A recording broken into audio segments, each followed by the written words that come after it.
আমাদের এই গাছে সবসময় পাখিদের অবাধ বিচরণ। তা আমার কাছে খুব ভালো লাগে পাখি।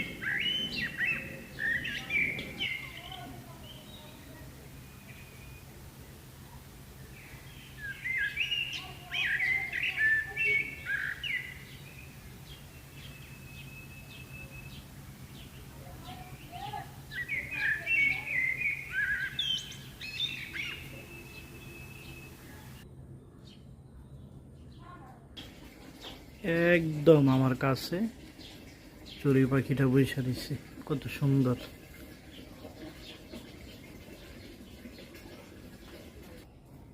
এখন আমাদের উঠানে চড়ুই পাখি, এটা মনে হয় বাচ্চা চড়ুই, একসাথে কয়েকটা। মূলত খাবারের জন্য এখানে নামছে আর কি। বাচ্চারা টিফিন খায়, তো টিফিন খায়া বিস্কিট, নুডলস, আবিজাবি এগুলো ফেলে, এগুলো তারা খায়।